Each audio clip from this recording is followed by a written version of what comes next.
We are. All right, we'll get the workshop started. We'll waive the pledge this evening and do that for a workshop. Councilor Lunt will join us in a little bit. He's just running a little bit late. We have 3 items on the agenda tonight for workshop. We've been asked to move the National Incident Management System training discussion up to the first item because it'll only take about 10 minutes or so. Mr. Eno can do that for us, and then we can move on to the rest of the workshop. We don't have any objections. Okay, great. Okay, Mr. Eno. Okay, so again, I'm Keith Eno. I'm the emergency manager for the town, and I apologize for having to jump to the front of the meeting, but basically I have the EMA meetings with quarterly at the county tonight. And what the NIMS class is that we're referring to on the agenda is for local elected officials. And there's 2 ways to do that. One way is online, and it's a FEMA-based federal doctrine or way of doing business as a municipality. And Joanne Potman, who is the county EMA, basically will come give the class. And she's very liberal when we do that. It's about how we should manage an incident, where leaders, officials, first responders, outside assets fit into a picture if we have some here. The thing that makes it really important, though, is right now I'm currently working with FEMA to try to see where we can go with our recent disaster or incident over the holiday to hopefully get reimbursed. It's really important that the executives or the elected officials and town manager all take this class and be up to date as part of that process. Based on the new members of the board and so forth, I'd like to set up that class with Joanne. She will come and give the class in the evening, during the day, on the weekend. She's very flexible. I have not attended the class myself, so I'm going to attend with you so that if you have any questions later or after the fact as we do that. And it all really just falls into the town's emergency response plans if needed, another ice storm or something like that. As the emergency manager, the stuff that I'm thinking about are, the snowstorms and power outages and what we would do to help with shelters and so on and so forth in the community. That's really all the NIMS is, National Incident Management System. It falls under the Incident Command System, where all of us fit into that if something happens. So you're familiar with the system. It's really all it is. Does anybody have any questions or concerns? Is this federally mandated? I have been told it is. I'm trying to get I like to try to quote the regs, but I know that for the stuff we're currently going through, it's all really covered by presidential directive and then DHS Directive 5 and 8. And there's a lot of, as this field develops, is becoming more cumbersome, unfortunately, as far as checks and balances, what we're required to do, and so forth. So for this, as a local official, it really just kind of gives you an idea of what hopefully I'm trying to do for you, where the first responders fit into it, where CERT teams and volunteers fit into it, where the Red Cross fits into it, and as, hopefully it never happens, but, any big fires or anything like that, how we would augment with outside assets beyond just first responders. Our first responders and our police departments, fire departments, they do this all the time. They're familiar with it, but when you start talking, bringing in assets from higher up, National Guard or whatever, again, it's something getting worse. Or just how we're going to bring in the Red Cross to maybe run a shelter for us. We should all really understand how that works and what's required. Hopefully I answered your question. And just to point out as well, there are certain planning type grants that you can apply for, and you get the more of us who have this basic or advanced NIMS training, the more points we get on the application. So it's not necessarily a requirement that everybody be certified, but I know in Wells, for instance, everybody department head is required to run this. next course, so we could check that box off as well, so. I've taken quite a few of the NIMS and ICS courses as part of my volunteer work. They make sense. And what they, for me, what they did was clarify the chain of command when there's a disaster or a big incident. So I found it enlightening, and they're not difficult, and it sounds like that it would be boring or dry, but it's really very interesting. So I did some of mine online and some of some state trainings and stuff, but I think we'll find it interesting, and I'd be happy to do it again too. And like you were saying, that all this is gonna roll into our long-term plans. And it can also mitigation and secure funds out there for stuff that may or may not become available at state and federal level. And everything that we can put in that we're looking ahead really helps our plans go to the top of the list as we apply for security cameras or communications or whatever. It really does help. Any other questions?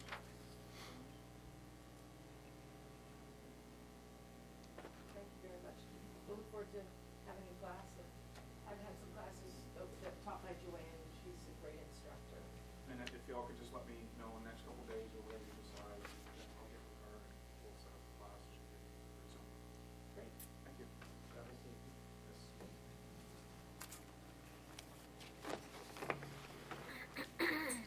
So then we'll go to the next item, the water department discussion.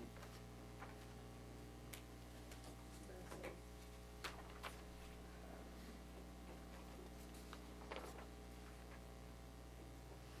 had some paperwork here. Bill, did you want to start for us, or?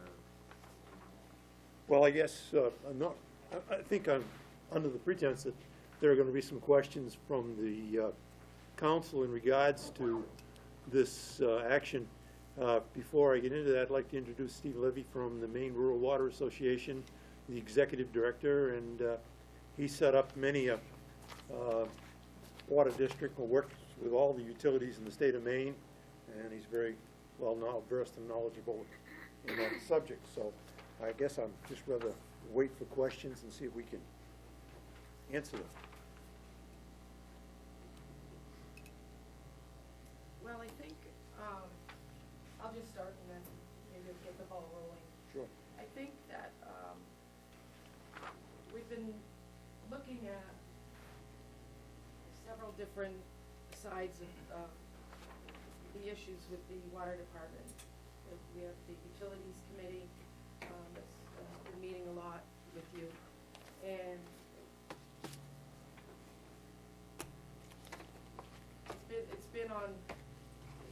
it's been council business for about, what, a year and a half, 2 years, maybe even longer now. Started with, the town deciding that there needed to be a change, and then where it would go. I had asked you a couple of questions to help clarify for myself how things were moving forward. I would like some input from, I know that Roger, you and Bill, you have, and then also Fern, while you were on council, also very involved with the whole idea of the water department versus a water district. And so I'd like to get some input from those points of view so that we can get a discussion started so that we are clear on what we're doing. Yeah, Maybe before, if we could, Madam Chair, just to give the context of why this is here at this moment is the public hearing last week on the bill, LD 1393? 96, thank you. LD 1396, which is the held over bill before the legislature, which would have direct at some point a referendum on whether or not a water district separate would come up. That public hearing was held. The committee chairs and the clerk were in contact with the town to actively seeking whether or not there was any comment from the council, and if so, or what that was. And, rather than my just assuming I knew what anyone thought, I, suggested that this would be a good subject for a workshop and then a meeting. It'll be on your agenda Tuesday, the 21st, which is the day before we've been directed to provide the, whatever we're gonna provide to the, legislature. So that's the context of why this is here again and under discussion. I can start. Please do. Okay, we have been working with the water department, three council, Dylan, me, and Eric, and Fern was there, and Eric took Fern's place. But, we've been working with them, try to come together to see where there is a common, where we could find common ground to work with this, the whole town work together. And we formed the utilities committee, and it was, I thought it was really going good. It was, we were gonna have a outside management team come in that had nothing to do with anybody and try to find savings between the sewer department and the water department. So we could, I've always wanted a water sewer district. That was basically the start of it. That's what I thought on the big. Well, I was the one that instigated it. I am. We had a petition out, and we had the people wanted, basically, to try to take the water department over to the town. Well, we went in, and we had ours done by the legislator, senator and representative. So Senator Mason Right. and Representative Kratz, Had They the bill, created a bill. had it done. Okay.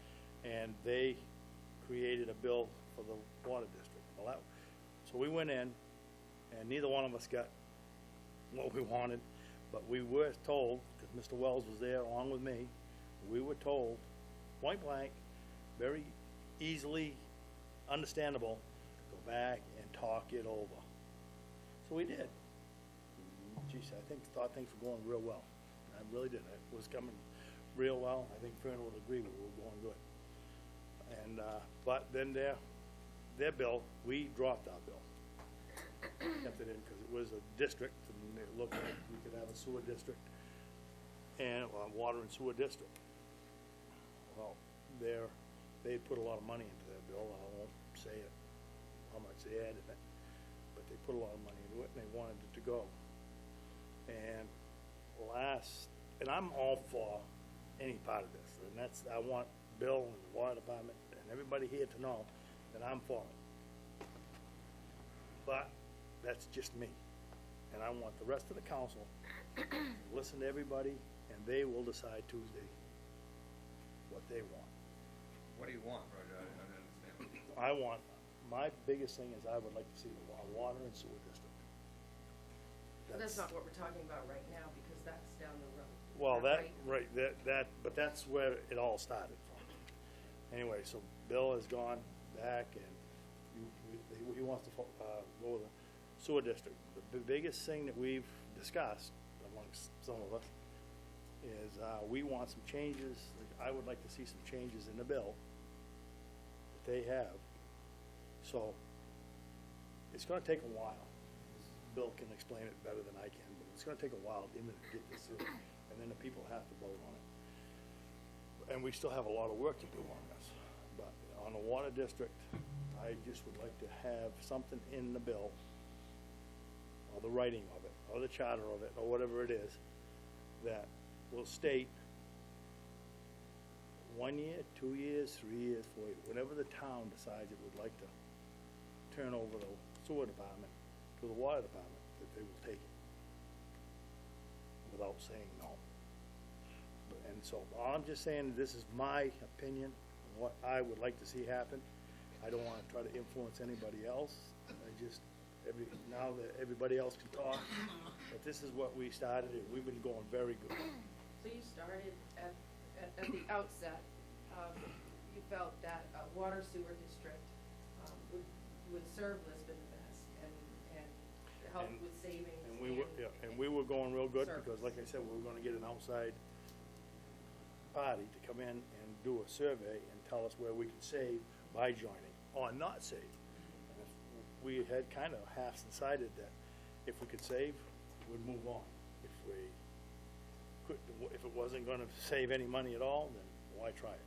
But you have to, we are basically a standalone water department, and we're one of the only ones, if not the only one like this in the state. All the towns have something different. A lot of them have either water districts and sewer districts, or water and sewer districts. It's the way to go. And I'm not looking for 2 years down the road. I'm looking 10 years down the road, as the town grows. Roger, I'd like to know how you think it would be better for us to have a district as opposed to have a department. What would be the benefit to the town? I don't know, I've discussed it with Fern 100 times, but, I would just think that, a district, the way it would be, a water sewer district, you have, actually, there would be more, board members on the water sewer district board than 3, but either be 5 or 7. I think you would have more. Well, I can't say that, because that might not be, because you never know who's gonna get elected or they're elected. But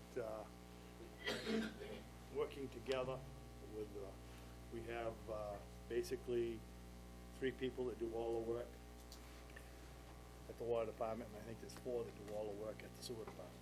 I think and Bill, we can go on, because the, Utilities Committee, we've discussed all of this, as you're not gonna get the people in the water department that are my age, or close to it, and they're getting close to retirement, you're not gonna get them to cross-train. But if the district was there, and when you hired somebody new, they had to cross-train, so they had to be, they could run both.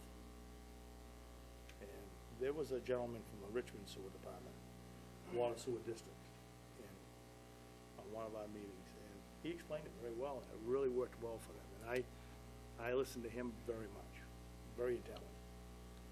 And, they were in a save mode. This is what worked for them, and they saved money doing it, not spend. You still haven't answered the question though. What, do we want? About how it was gonna save money? We don't know yet. We don't, that's why we wanted this independent study to come in, so there was no outside, they would tell us if it was or not. If it saves money, then I would be all for it and go forward. If it doesn't save any money at all, then we would do it is. You were all for it before you knew anything about any of that. Well, I was. I mean, you were all Yeah. about taking over the water department before you had actually asked anybody really anything. Mr. Well, I Goodell, would- do you have questions? No, but at this point. I can go from there and, Counselor, excuse me, I'm sorry. go ahead, I'm all set. Okay. First of all, I want to make it very clear that the Lisbon Board of Water Commissioners is not opposed to having a sewer district. It has been in the discussion for at least 20 years of having a water district in this community.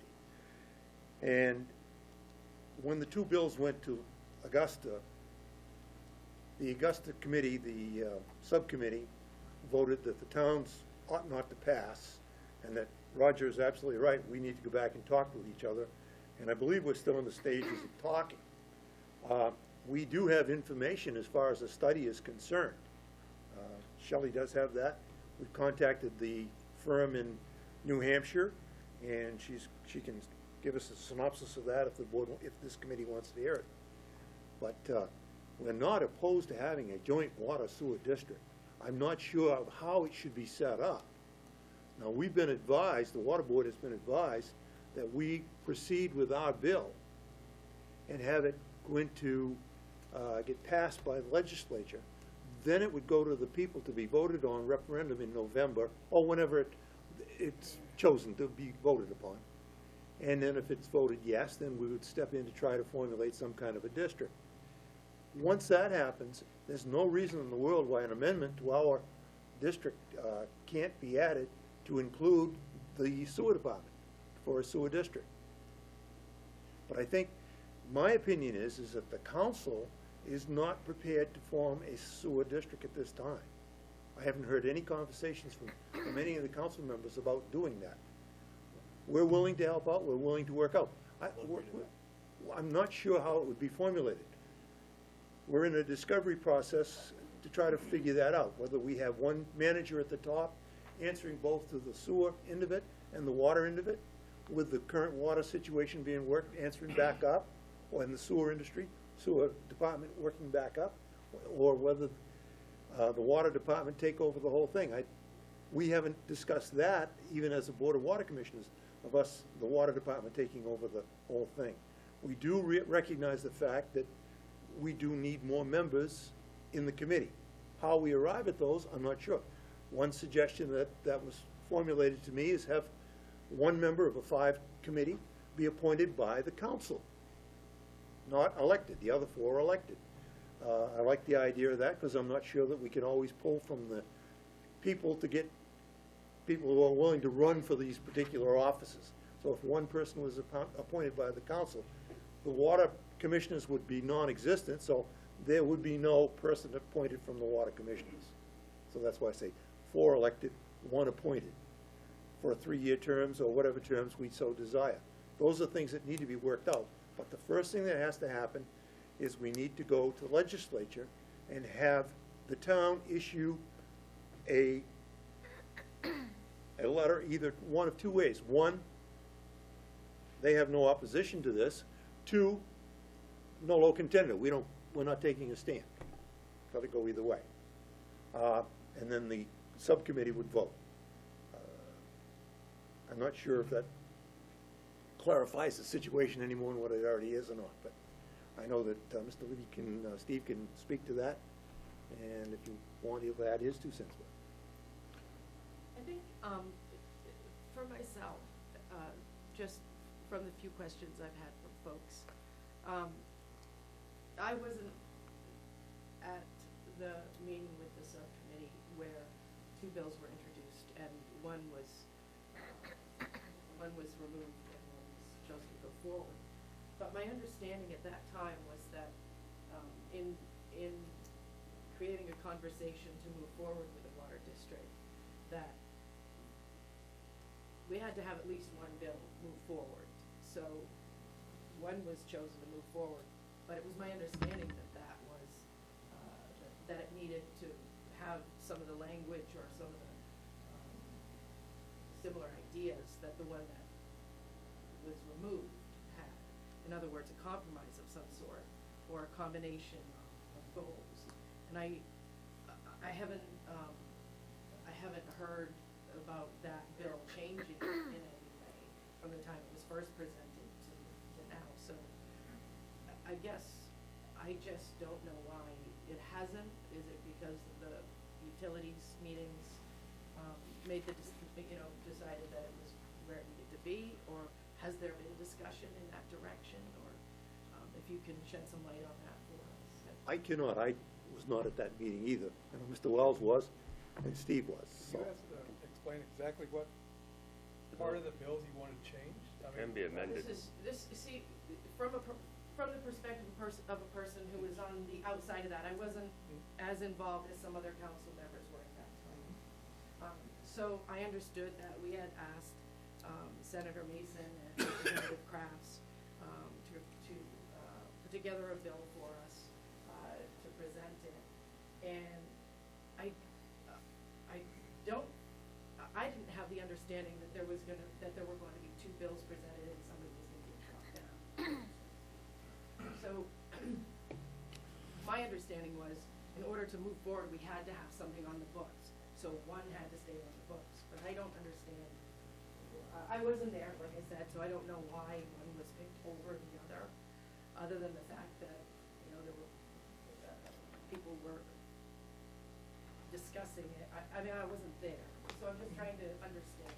I was there too, and I really don't know why one was picked over the other either. I mean, I don't think they really came up with a definitive answer, except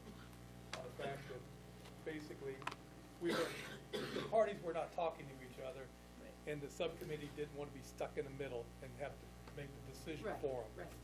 Or us, I should say. So, I mean, the retrospect, I think when Roger started this, it was because of personnel problems. That he felt was personnel problems on the water department then. And those problems, which Roger considered at the time, are no longer there. So, I don't know if this is helping or not, you're just dragging that along. No, it's answering some questions of why I even started it. Council Ward, may Yes. I help a little bit? Please. I'm Steve Levy. I've been working with water and sewer districts for 32 years now, all over the state. I've helped bring them together. I've helped take them apart. This is how I've spent my life. And I've spent a lot of time in front of the utility committee, who often is asked to referee a local problem. And, you know, they get two sides and they're in the middle of it, and they don't know, I mean, much like you don't know what to make of it, they really don't know what to make of it. So there were two very strong arguments in opposition to one another that played out in front of a group of people who didn't really quite understand what was going on, or in fact why it was happening on their doorstep. So what the committee will often do is, being uncomfortable being the referee, is they called a timeout, which is, I think we all know what that means. And they said, go home and talk, because it was clear from the discussion that there was not good communication within this town over all of the issues. And frankly, having done Maine politics my whole life, it's not a big shock, and you're not a whole lot different than anybody else. Anyway. So the municipal bill was not brought forward. The water district bill was carried forward, and basically the message to everyone, and also directed at me, because I'm the agent of this, is go home and talk, which has in fact happened. And I think a lot of progress has been made. The problem is that the progress that has been made is not necessarily in the timeline that the legislature needs, because the Lisbon Water District bill is going to be heard at a work session next Wednesday, the 22nd. So at the hearing of last week, they said, we came back and they said, what does the town want? And there was nobody there from the town. So they reached out to the town, and the water department reached out to the town, and the utility committee said, listen, we got to go back. We'd like your support. If you can't support us, at least say we don't hate it, and let's move forward. So right now, I think we're in a position, you're in a position to say, does this water district bill make sense? And if you think it makes sense, then actually what will happen is that this will go to the voters next year, at the end of this year, and the voters decide whether they in fact want a water district to be formed, which it would, or not. If it's not formed, then end of story, you'll stay where you are and you'll continue. You've got a nice town, you've got a really good water system. What you have, I think, is a very, very archaic political structure where it's a water department within a municipality, and they're in charge of some stuff, and you're in charge of the other stuff, and it creates issues which are not surprising. Now, there was a mention of Boothbay Harbor, which was, as far as I know, the only one like it, which was a separate water commission within a town. And if you think you have issues, Boothbay Harbor and Boothbay have been fighting over water for almost 100 years, at least 100 years. And it was sort of a main fight.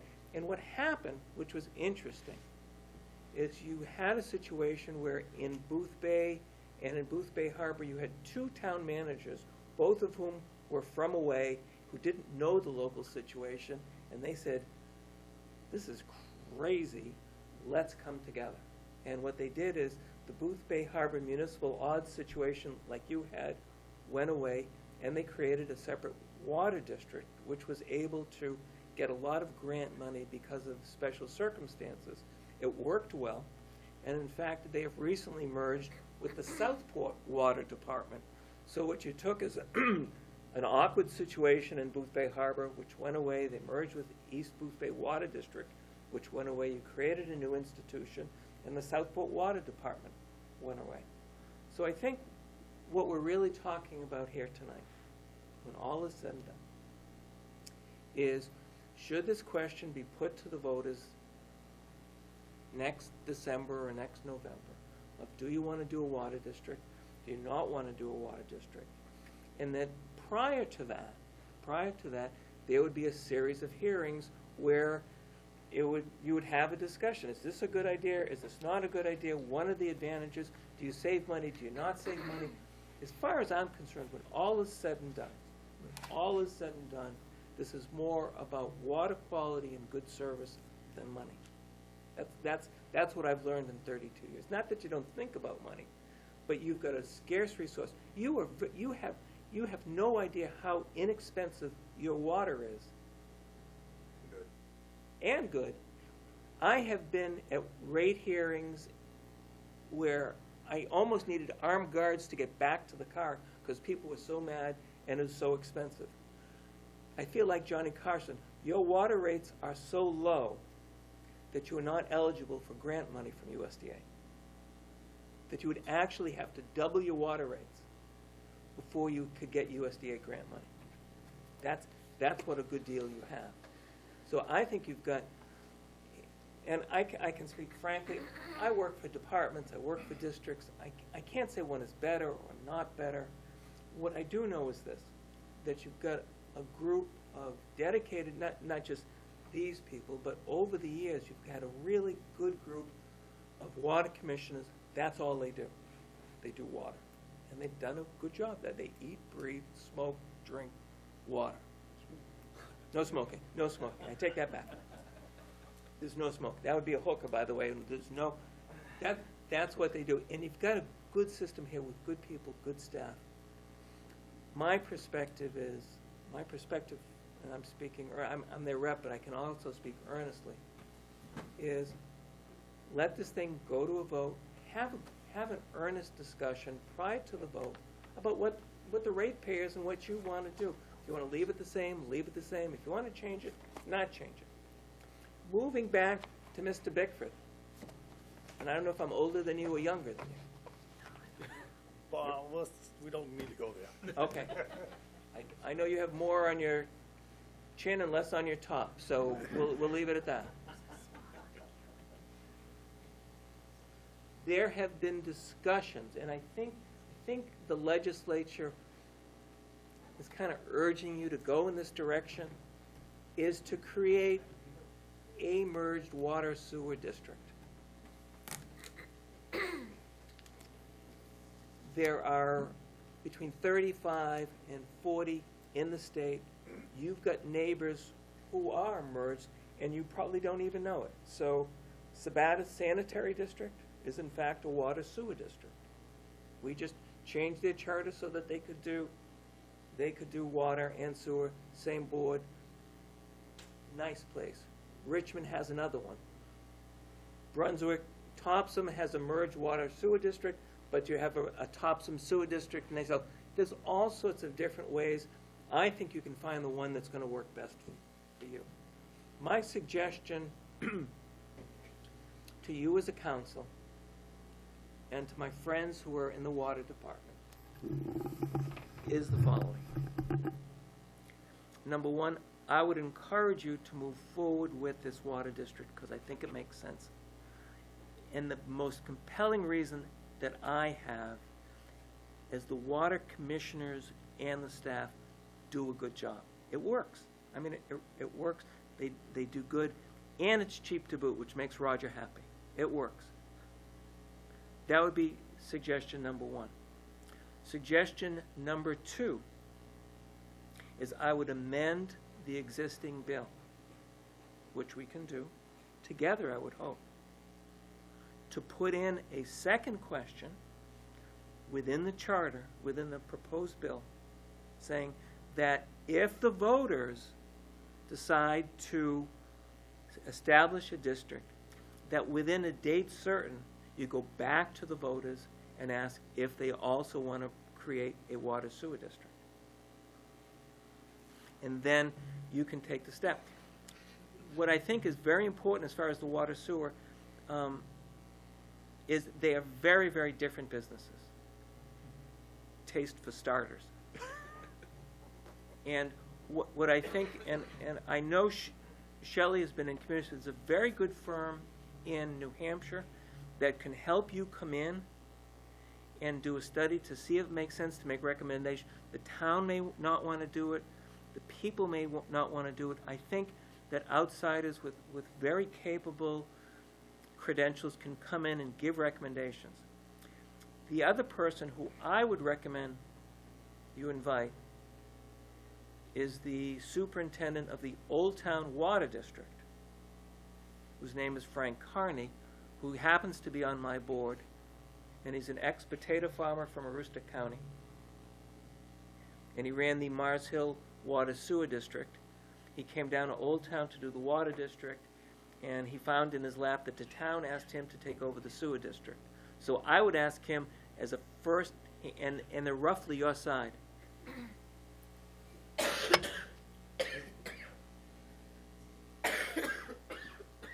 As a first-hand approach, he'd come down. I'd probably have to buy him a dinner. I'm willing to do that.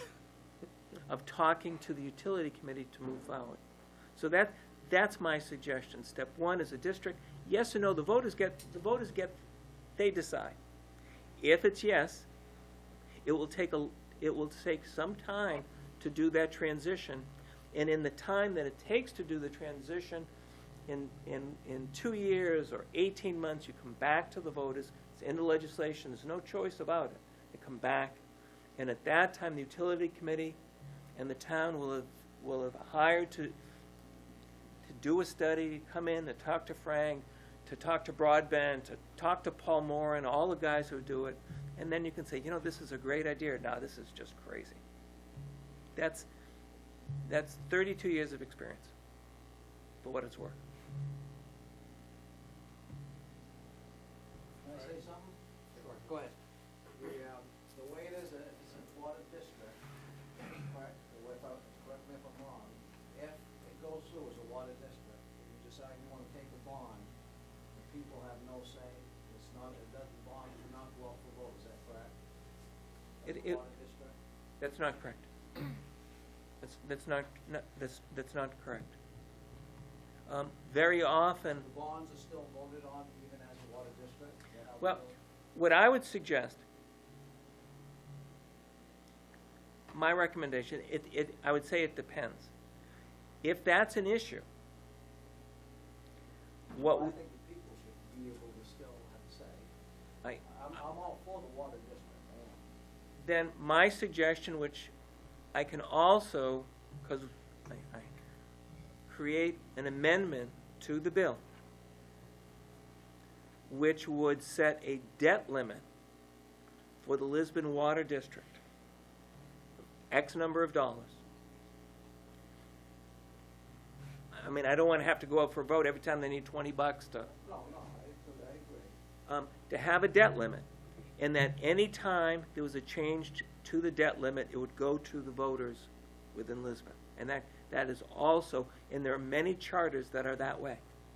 That's something else. So in other words, what we would do is we would see what the debt limit is, what the debt is now. I'd like to give them whatever we decide, a cushion, so they don't, because it's expensive to do these referendums, is give them a cushion, and then any debt beyond that would come back to the voters, and that could also be put in the legislation for your approval. So the way it's written right now, what does it say? It's silent on debt limits.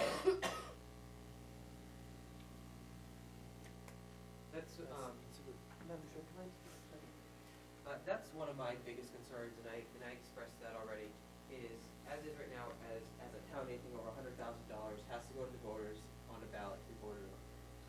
And that's one of my biggest concerns right now is, not that I don't think the water commissioners do something responsible, but what if they wanted to spend $250,000 on something? That's not, as it is written right now, it wouldn't go to the voters on a ballot. And I think that's one of my biggest hurdles right now, and I believe it's a couple of councilors' biggest hurdles, is that dollar point where it doesn't have to go out to vote. So say the council supported this, I'm thinking hypothetically, it went to the utility committee in Augusta, they supported it, passed legislation, the voters vote in November, yep, we'll have a water district. And then we decided we wanted to do an amendment, as you talked about, for a debt ceiling. How can I sleep at night knowing that for sure an amendment will happen for the debt ceiling? Is there something that says, does it have to go to the commissioners for that amendment to happen? How does that amendment go in place? I guess I'm asking. No, it's a good question. What we would do is we would put in an amendment at the hearing next Wednesday. So, I mean, this is not a trust me kind of thing. So we would put in an amendment saying that the debt limit of the Lisbon Water District is $5 million. Whatever. I mean, I would have that figure, whatever it is. And what you do basically is that you have all of the outstanding debt, okay, and a reasonable amount so that you don't have to run to the voters. I'll give you for instance, and I would do that before the hearing, so that on Tuesday night when you meet, you would have that amendment in front of you, and you would be voting on that. And hopefully we can get a letter saying we support it, or at a minimum, we don't hate it. And on a Wednesday, at the hearing, we could say, hand in hand, kumbaya, this is what Lisbon wants to do with these two changes, which everyone agrees to. We're going to amend it so that we come back in 2 years and have a sewer district referendum. And we also want to change the bill so that we have a debt limit so that you can sleep at night. And you would, Nice. that would be good. And you can have it, and you could have that on Tuesday evening. Can I say something? All of that has to be approved by the PUC beyond a certain amount. Where you have public hearings, and it's not just gonna slip by in a commissioner's meeting. It has to go out, it has to have public hearings. So, No, I totally understand that, and I understand we have public hearings here, but that's what the public says at public hearings isn't always how the council votes. And I think if you're gonna vote on a $2.5 million project, maybe more than 7 people should say if it goes through or not. And even if you have 2 or 3 committees that it goes to, that doesn't mean that's what Lisbon wants if only 5 people go to the public hearing. And that's what I'm talking about for having a ballot. And that's what I talk about having a dollar point that has to go out to vote. That's what, I'm not saying that, I didn't mean that it was gonna slip through a commissioner's meeting and no one's not gonna know. It was not what I was implying by any means. I'm implying that I want to make sure that the citizens will have that opportunity to voice their opinion if it's in a ballot box on an item, such as they did with the water tank. They did something that they voted the way they wanted to. And that's what I was referencing. I think what you're asking for and what Steve is saying are basically two different things. Because with what Steve's saying, we would have to go to the voters to raise our debt limit. What you're asking for is any project over a certain amount Like a per item to thing, be the way we do with the town voted, size. right. That's my next thing I was gonna talk about. But, I mean, the reason you guys got that now is because I pushed that on the charter commission. So, but for the water department, for the infrastructure, I mean, Frost Hill's what, $400,000? $650 to do Frost Hill. So, if we wanted to do little things, $100,000 would not be But it's adequate. $100,000 because that's what we have right now. I just threw that out there. Well, I'm just saying that what Steve is saying is in order to raise our debt limit to bond something, we would have to come back to the voters. Basically, same thing, this is that we're not putting a dollar limit on it, on how, we're just saying that once our bonds are paid off, then we could, go back, but. I picked up on that. And the other thing which is important, is that if the district is going to spend money or borrow money, ultimately, they have to go to the ratepayers to support the rates to do that. This is not, believe me, I've seen the book, this is not a water system that's sitting on a lot of cash and they're gonna be frivolous. If they spend money, they have to, number one, if anytime they borrow money for anything over 12 months, they have to go to the PUC for approval to issue securities. That's number one. And number two, in order to pay off any debt, they have to go to the ratepayers. Ratepayers have to give the approval, including the town, who's probably the biggest ratepayer, by the way. I'm guessing you're the big dog on the neighborhood, that they have to go through you. 30% is 30%, so you're the man. But this is, what you have there is called a model charter, and the model charter says that it can be either silent on a debt limit or put in a debt limit if it's an issue for you, and the rest of the board will put in a debt limit. And this is what they have to borrow. If they go over that, they have to go to the voters. What you don't want to do, and you heard, I didn't know the man, if you have a disaster, if bad things happen, and bad things, it's not an if, it's a when. What you don't want to do is get into a situation where you have to spend money and you have to wait 4 or 5 months to do a referendum vote to fix a massive problem. That's what you don't want. You need to be able to function. But any big projects, go back to the voters and get a yay or a nay. I think that was one of the other questions that I had. Do you need more water, by the way? No, I'm good. Okay. I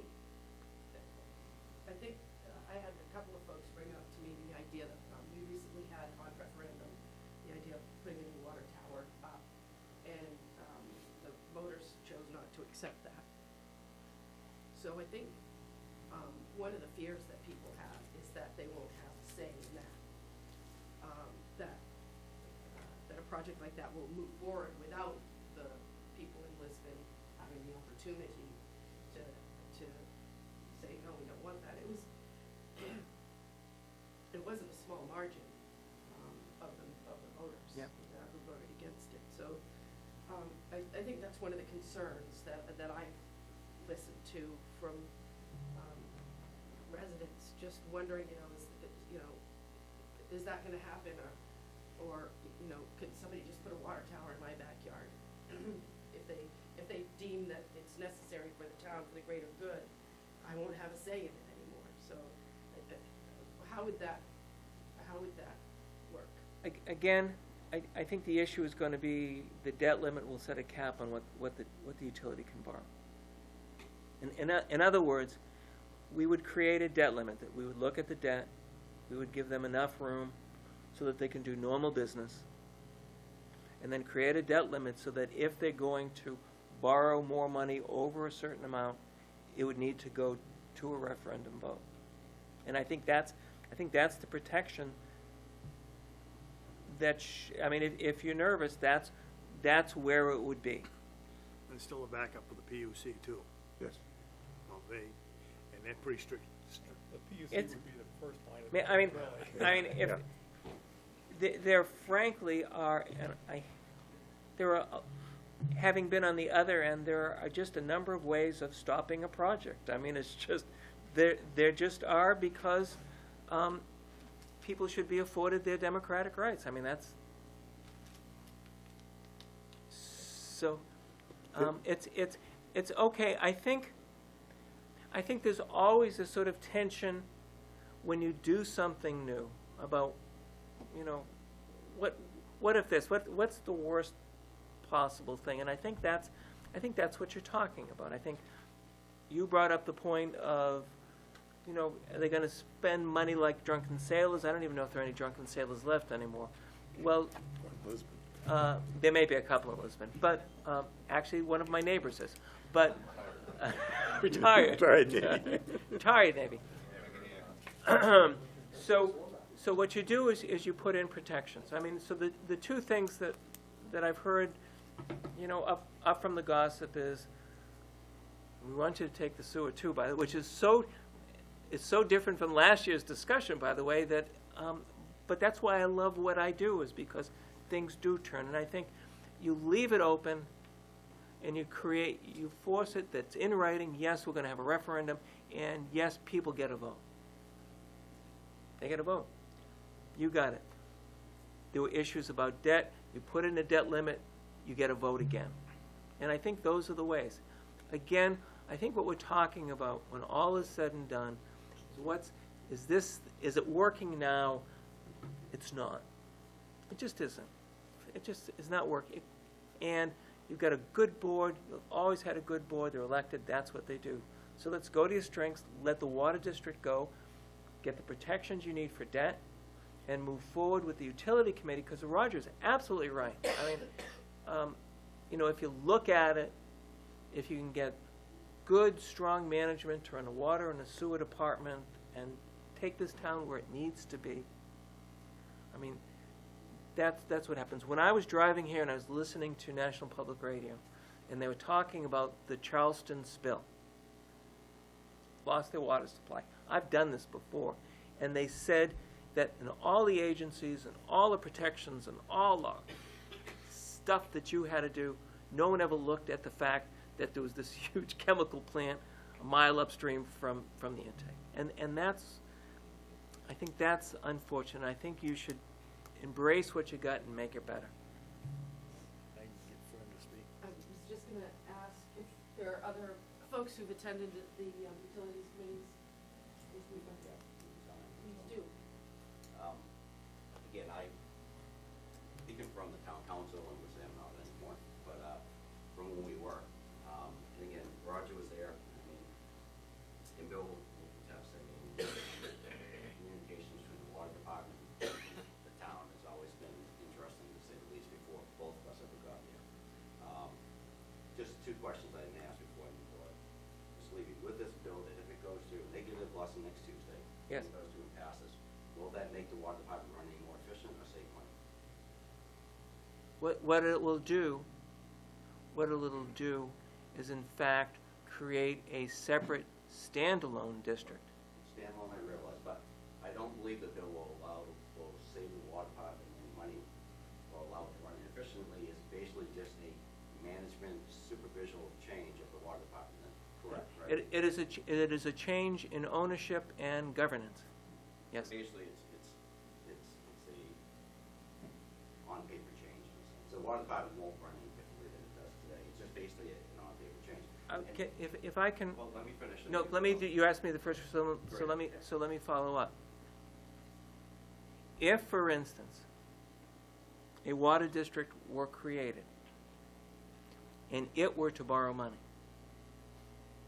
it would be able to borrow money over a 40-year period, a 40-year amortization versus a 30-year amortization that the town has. And in fact, on new debt, if approved, would be less expensive.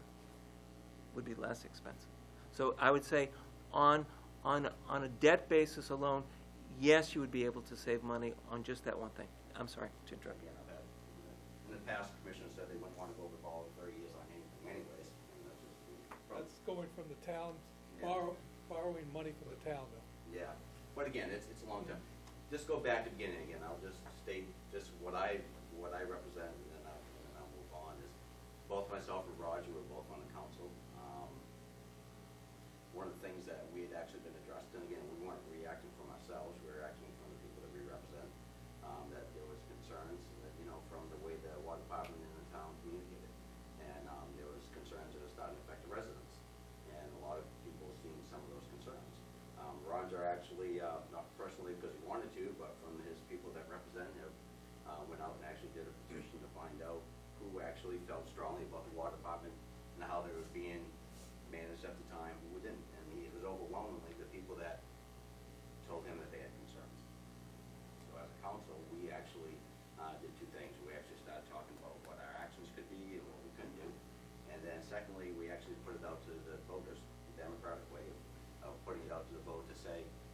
a straw vote, it wasn't binding, would people of Lisbon feel strongly, how would they feel about taking over the water department into the town? And there was quite a few people voted. It wasn't a big margin, but it was a majority of the people that actually voted to direct us as a council to actually move in that direction. And again, that's, as a council, that's how you work. I mean, if the majority of people vote to do something, typically you react on that. We actually had some discussions at that point in time, and we found at that time the best action was the idea of putting a bill through to actually merge the town with the water department. A couple of things were going on at town, what's gonna happen with the town again this year, is the idea of, it sounds really simple to actually say just merge our sewer department into water, but as everyone knows, I mean, that is way more difficult than just a sound, because our water department is not just a standalone water department today. We actually, over the last couple of years, in a way of actually saving tax dollars, have actually consolidated much of our public works, our sewer, and our wastewater to actually become big savings. Sewer department, not water department. Sorry about that. It's kind of like the other day newspaper that congratulating the water department on cleaning the sewer, the drains, right? You love that when you read. Anyways, again, the sewer, the wastewater, the runoff, and the public works integrated, and that's how we came with quite a bit of savings to try to keep the budget going. And the thought process was, if we were able to take the water department with that mix, it would be a consolidation, it would be a somehow streamlined way of actually trying to make it more efficient. Whether it's possible or not, I don't know, but we actually put the bill together to move forward. We actually had 2 state representatives, Dale and Garrett, moved that forward with us, and that bill didn't cost the town any money to put forward. It was basically, they were doing it because they were representing the people of what they voted, and it was a very simple process. It went through, I wasn't there that day, I don't get paid to go there.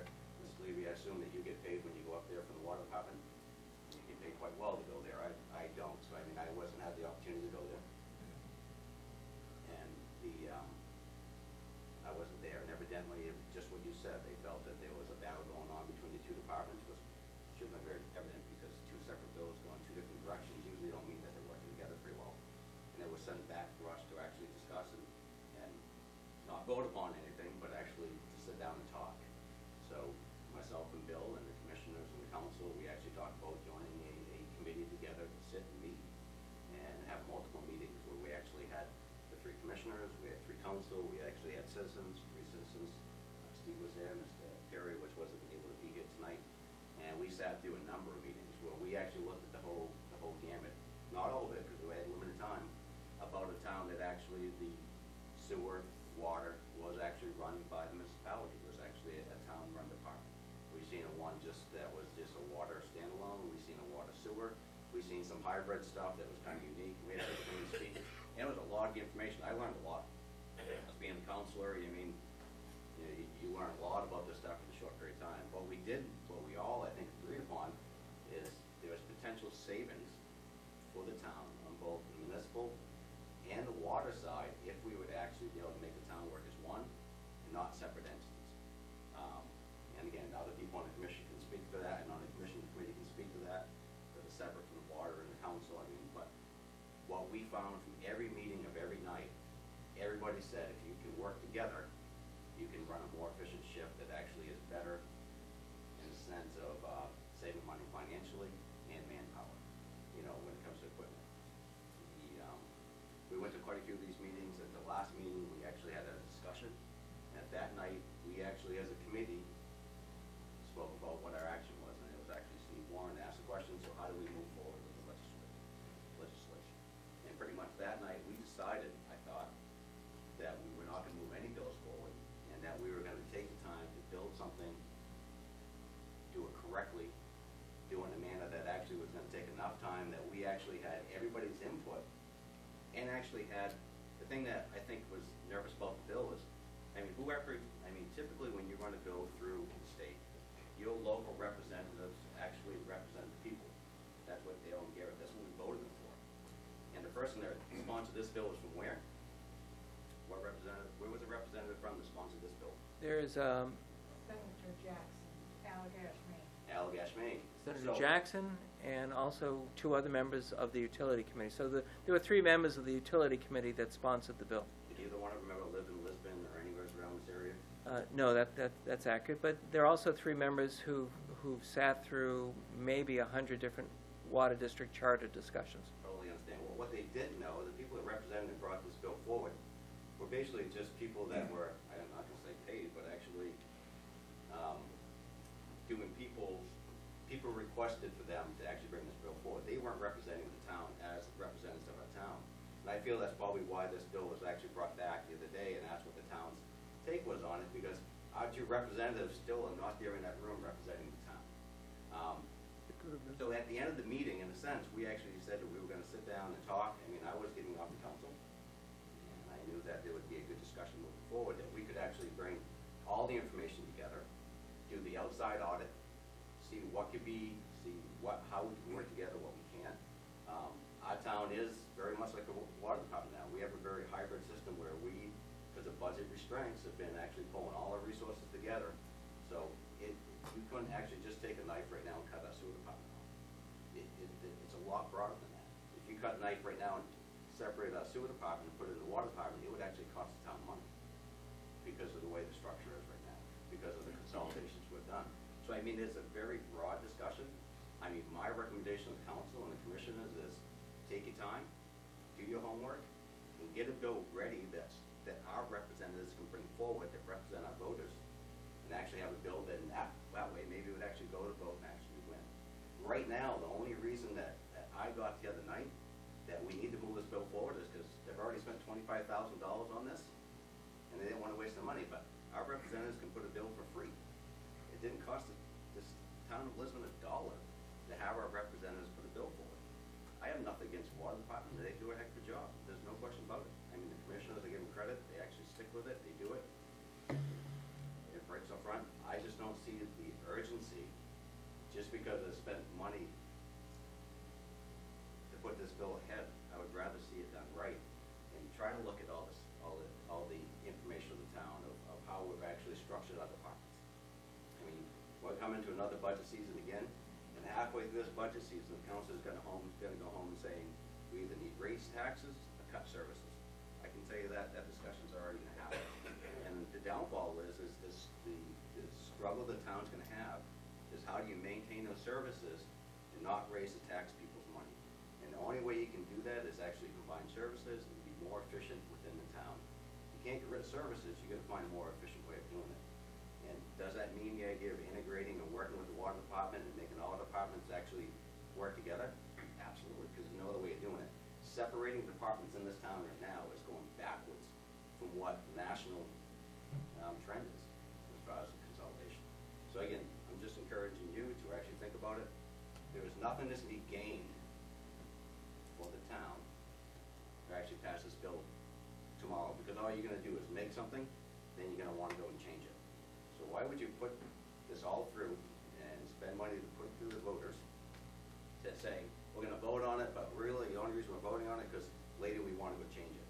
Isn't it easy just to do it right the first time and make it work? I mean, that's only my opinion. Again, I'm not gonna keep saying that, but as someone sitting on the council, one of the things I seem to regret most of some of the things done in the past is we just come up with an idea, you do it without thinking it all the way through. To me, it's much easier to make a plan. If it's not gonna work, I mean, if you go through all the studies and it's not gonna work, then, maybe you do get to have a standalone water district. But the town side is it's not cut and dry. And as councilors, you'll see that more and more as you go through it. It's just not a simple solution where you just add one and one together and end up with two. But again, I mean, I would just encourage you, if you feel strongly that the water department really ought to be a standalone water district, just let the bill go through and let them do their district. But as a town councilor, you need to still work on your part of it to make sure that you're providing services to the town in the most effective way and the most, cost effective way. Madam Chair, can I respond to some of those questions? You know what, I'd rather actually hear from some other folks first and then do the responses Okay, all at once. that's fine. Okay. Agree? Okay. I appreciate that. I've got another meeting late for, so just wanted to say that I sat through all the meetings, participated in them, heard the discussions, and our big issue here is ability to work together, because we have a water department that is doing a good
overall management, one of the big concerns that we've got is people reaching retirement age. We're losing some of our key people that in the future it'd be more difficult to find people to replace them if we have a combined resource there, combined pool, then I think we'll be in better shape in terms of maintaining the quality of what we're doing. So that's my big concern. Thank you, Mr. Ward. Having gone to Augusta in the spring and last week, I think that we're a work in progress. Little steps, no end result. The end result sits with the voter, whether we have it this November, or June of 15, or November of 15. The voter is going to tell you exactly what they want. We can put our issues forward. Yes, it would be nice if the town council say, allow this bill to go as is with the revisions that Mr. Levy talked about. But, in the end, it's all up to the voters. And all of you who have been elected should remember that. Because you may want to run again, and someone's going to say, no, so-and-so did this. You may be out of the question. Ultimately, it's going to be the voters. I understand what the committee did last week, was table it until next week, and that's fine. But if the council does not want to give or say nothing, or give a positive note on it, saying, yes, allow this to go forward, ultimately, in the end, it's going to be the citizens of Lisbon, whether they're a user or just a taxpayer. That's my spin on it. Thank you, Lynn. Is anybody else who's? I'd just like to respond to a couple of things. I agree 100% with Mrs. Hale. You know, it's up to the people of the community how they want to vote. But it's also up to the Lisbon Water Board and the town council to present the facts to the public so that they can vote, know which way to vote. So that they can make up their own mind which way they want to vote on this whole thing. And I agree with Mr. LaRochelle in the fact that there was, and the operative word here as far as I'm concerned, was a terrible communications problem in this community. You ask anybody on the outside, and they would tell you, yes, there is a communications problem on both the water department side and the town side. That's, if I could coin this, water over the dam. I want to start fresh. I want to be able to have the people in this community, as I always wanted to, have them informed so that they know how to make the decision that they want to best represent their community. I agree that we have a wonderful town here, and I'd like to have us move forward. I'd like to have the council start to allow this bill to go forward so that we can begin the process of working on informing the public on the facts so that they know how to vote. Now, as far as one other issue that Mr. LaRochelle brought up, the Lisbon Water Board Commissioners knew nothing about this other bill until we heard it on the street as a rumor. We couldn't get our own local representatives to represent us because they were already on the town representation. We knew nothing about it, so we were forced to go out and get our own. That's water over the dam. I'd like to start over. I'd like to make this thing work. I'd like to have good communications and make this so that it's in the best interest of the people who are paying the bills in this community, and that's the residents. I know that Mr. Wells had something he wanted to say, if you would allow him. I'm sorry? Are you all done? Yes, I am. I just wanted to make a statement that basically this is the next step in evolution of the water department, just like when the town went from a town meeting form of government to the council.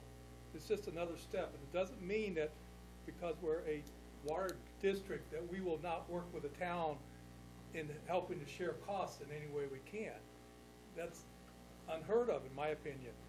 That we have been trying to get, if Roger can ever schedule it, a meeting with the water department, sewer department to see where the cost savings are at. This is just another step in the evolution of the water department, in my opinion.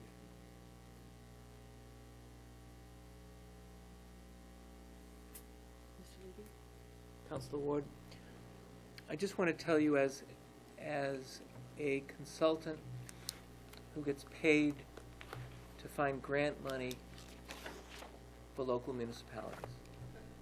Although you're not eligible for rural development money, you are eligible for other sources of funds.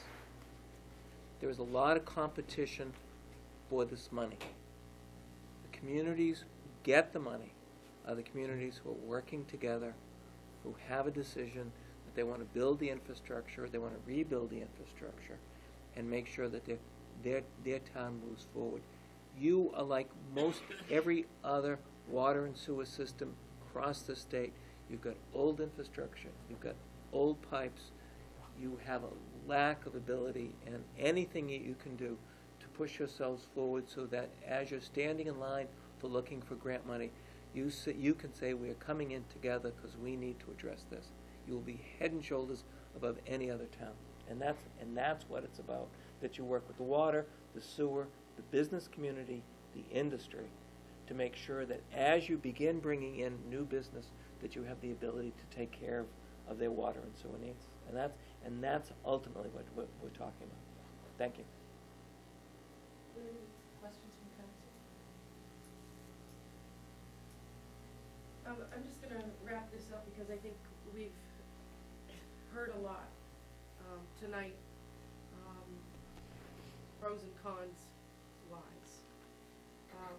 One thing that's of biggest concern to me is the fact that the Lisbon voters and the representatives of those voters,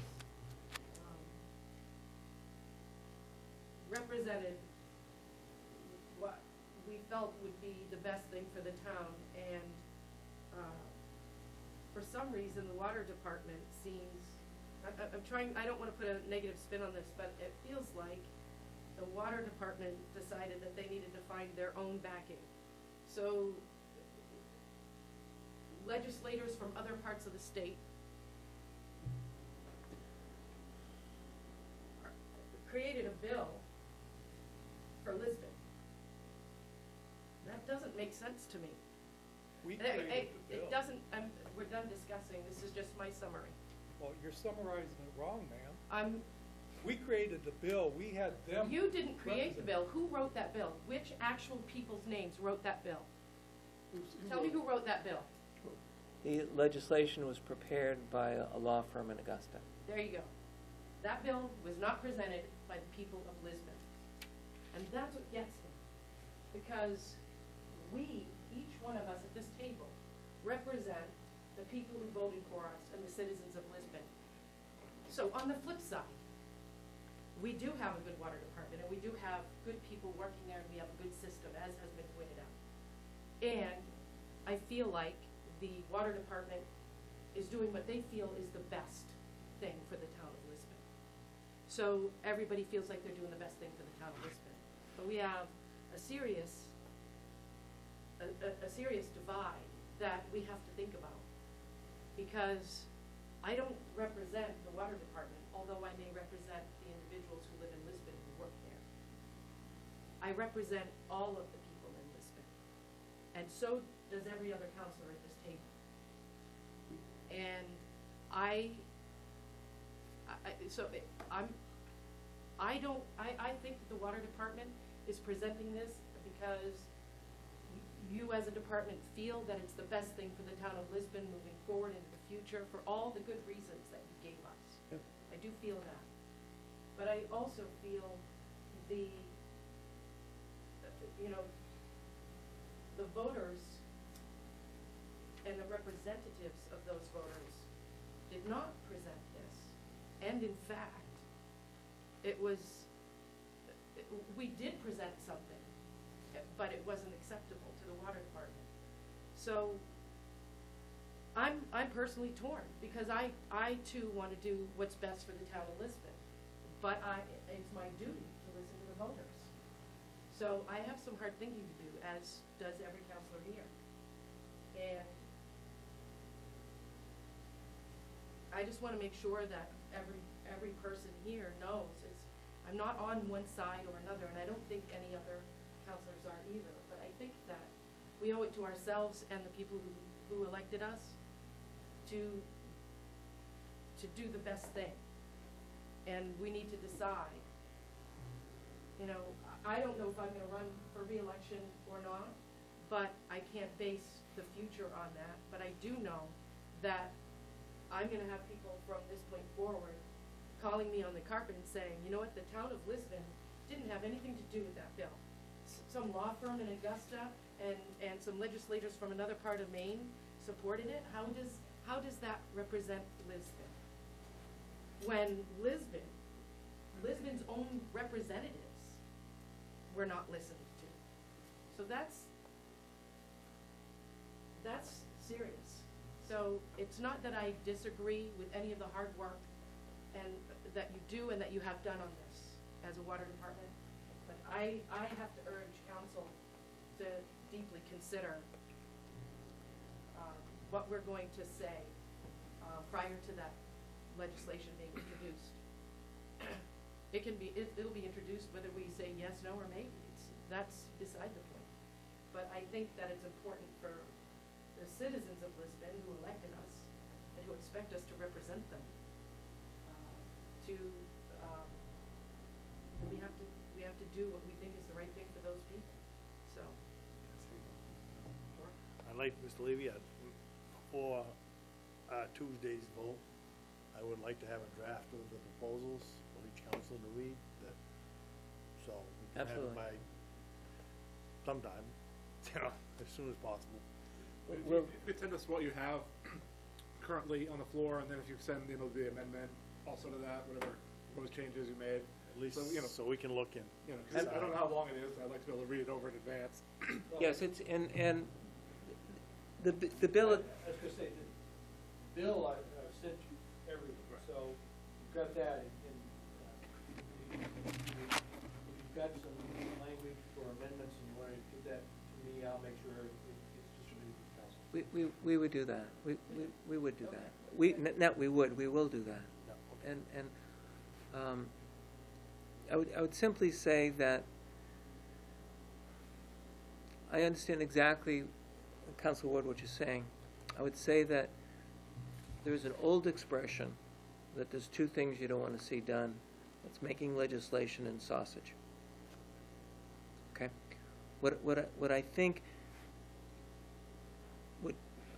at the end of the day, whichever way you come out, no matter how it got there, it's what is going to be best for the town, what are going to be best for the ratepayers of the Lisbon Water, whomever it is. And I think that's what you have to do. And ultimately, no matter which way you go, there are going to have to be public hearings, and there's going to have to be a vote, as my new friend in the back said. Because ultimately, the voters will, the people who you represent, they're the ones who decide.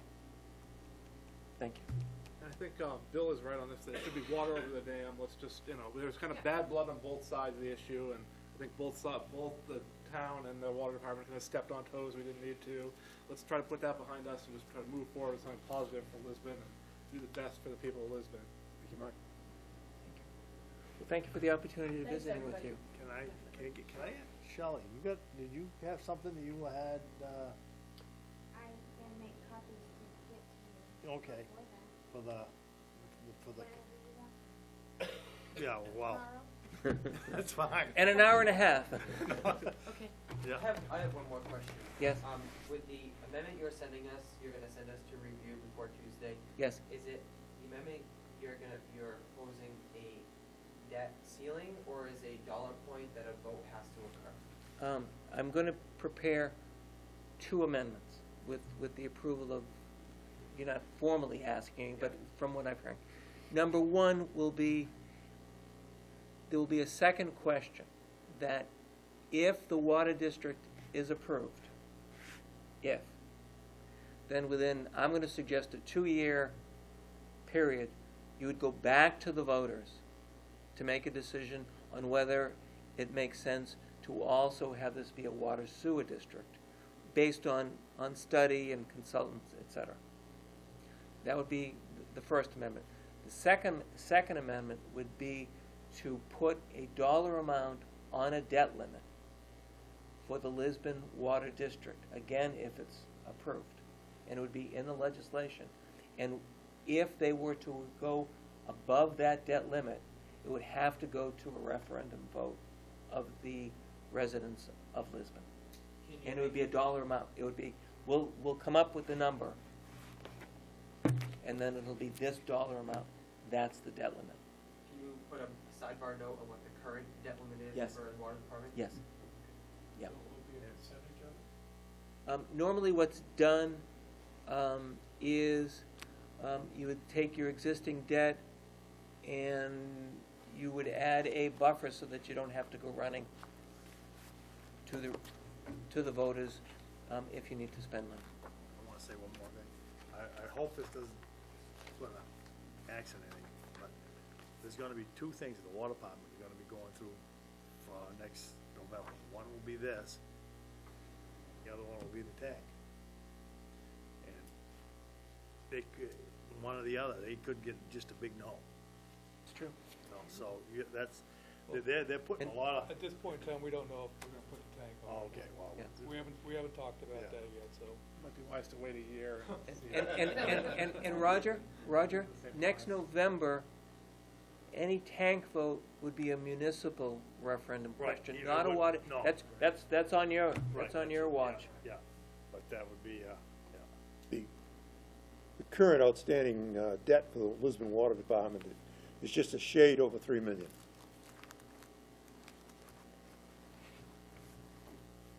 I don't think, does that include the new bond that we just put approved? No, not the one that's been approved, no. 600. So I have to add that in.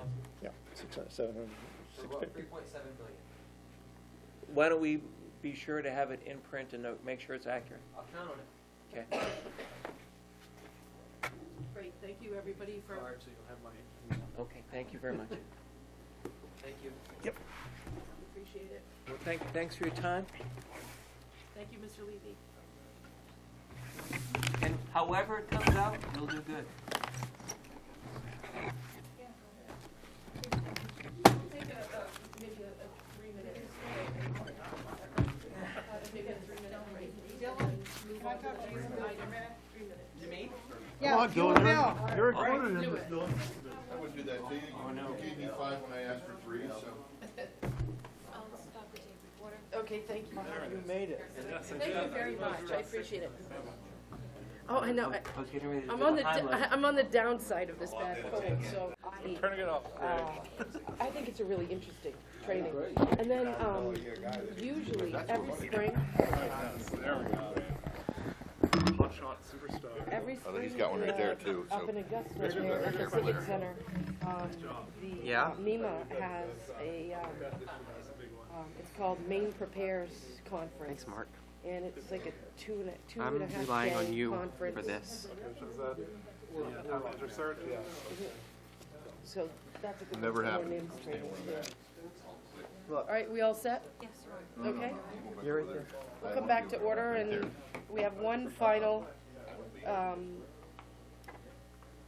agenda item, the town manager search, and, I asked Mr. Houston to put together a comparison for us, and for some input, since he's, has some experience in this, and,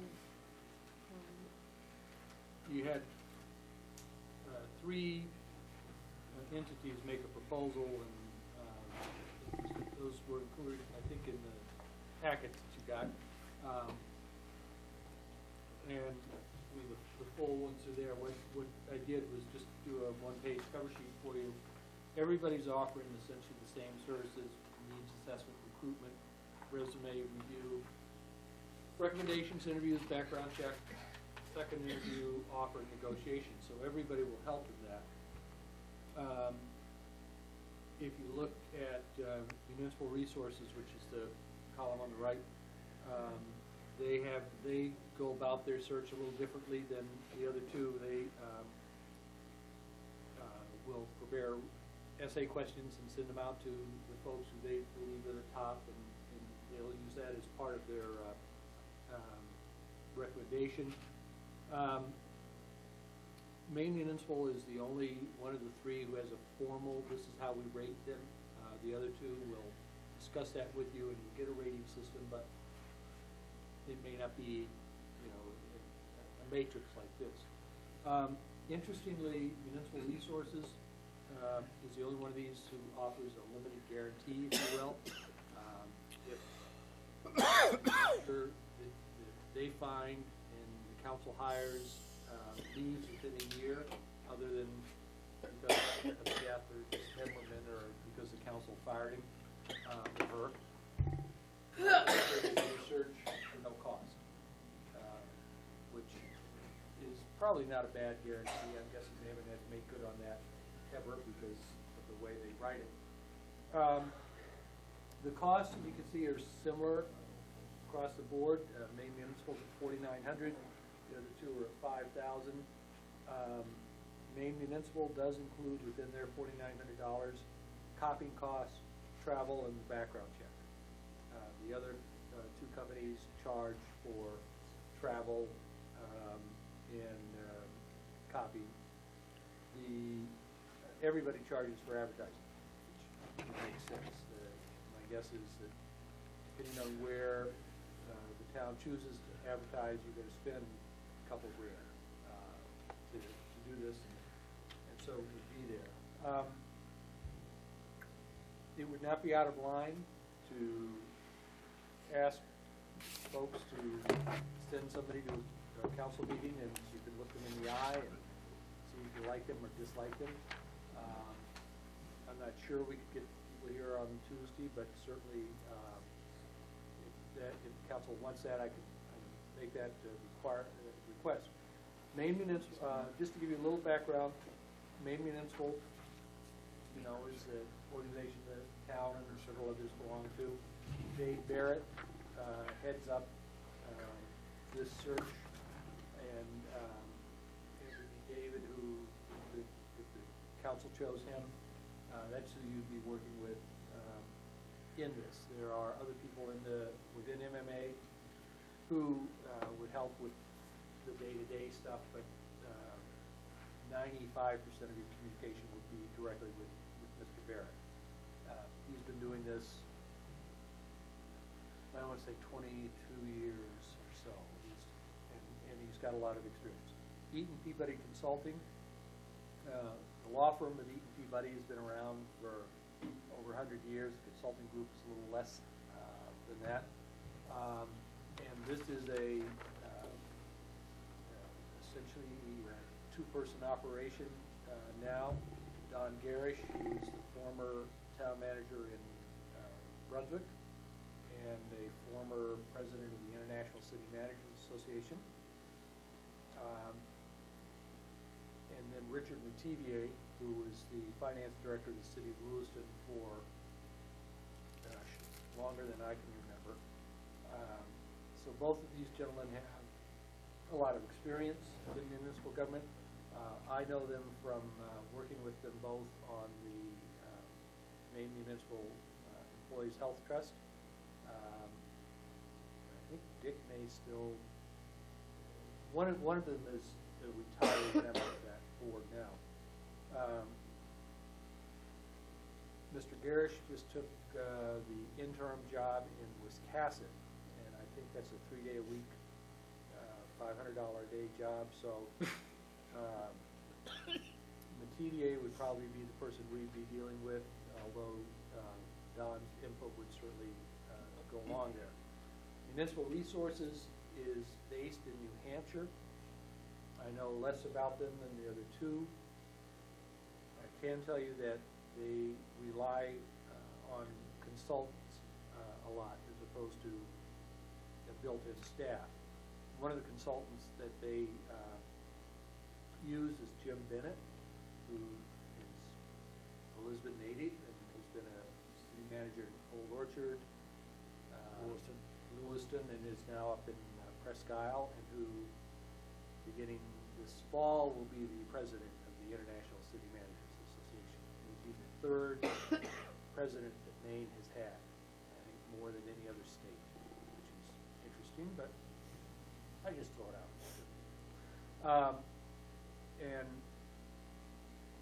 So those are the organizations that have let us know they'd be interested in helping us. There are towns that do it on their own. I'm going to tell you, you don't save a lot. You might say, oh, it's $5,000. Of course, we'd save that, but by the time you add in your time and effort and all the copying and everything that goes on here, you'll sort of wish you maybe had something else. But I don't have a recommendation of any of these. I think that we get good service from any of the three of them. And Can I ask a question? Please?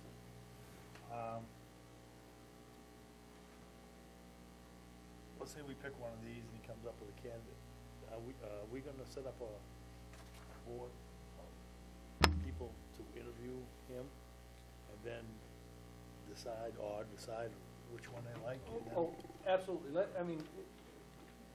The first thing that all three of these are suggesting is that you need to draw up what you want in a candidate, and they would meet with the board,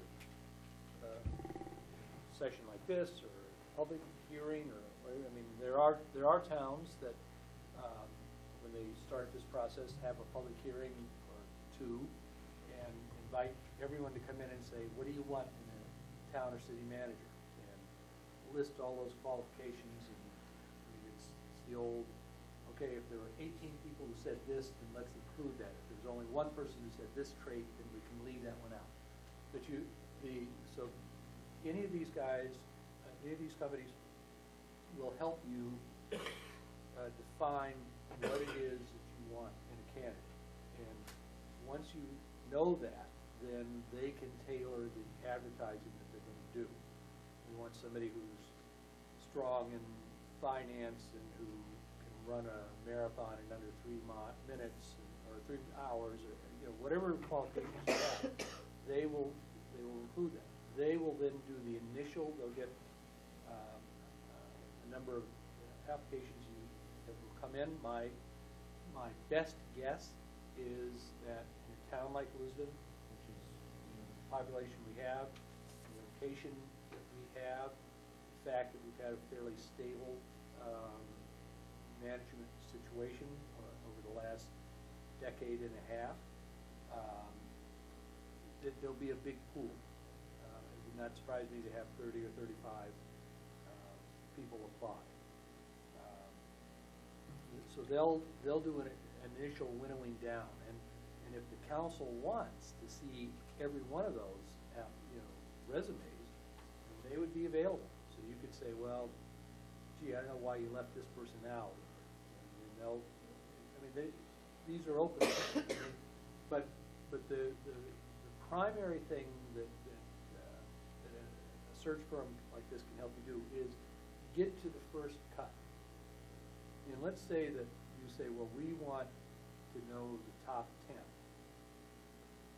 They can do that. And they'll say, here are 10, and they'll either rate them for you or just say, here are who we think are the top 10. You have an opportunity to go through them and to say, all right, we've looked at this. What do you think? And they'll say, well, we think you ought to interview these 5. You say, well, we want to interview 6 because we like this person. Or we don't know why the heck you included this one in your top 5. We don't want to interview him or her.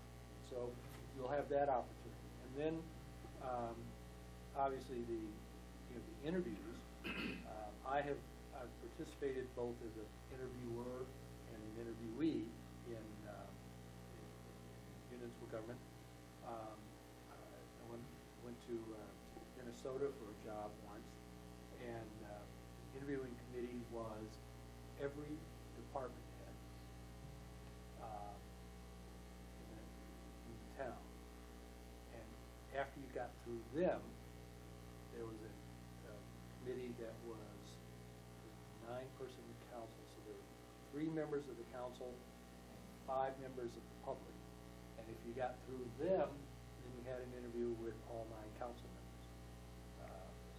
Halfway through the second interview, I just I can tell, I'm not gonna be happy here, given the way this is set up. And so we mutually agreed that we wouldn't waste anyone's time on some more. I've also interviewed, where the entire thing is before the council and that's it. You don't involve members of the public. As somebody who's helped hire several managers and several department heads in other communities, it's the same thing. Some communities like to have a dual stage, like it involves some citizens.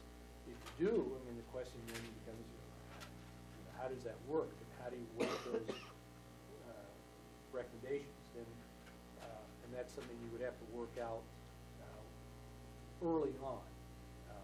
But yes, ultimately, the decision of hiring a city manager, a town manager in this community has to be done by you. I suppose you could delegate it to somebody else, but I think that your constituents, and keep in mind, I'm one of your constituents, would be really annoyed if you did that. I mean, we vote for people to make decisions and to be responsible for them. So you would have to do that, and you could decide. I mean, it may be that the council would want to meet and say, whoever we hire has got to get it. There are 7 of us that has to get at least 5 votes, because we don't want to have anyone start his or her tenure with a 4-3 vote. We're going to make it at least a 5-2 or a 6-1.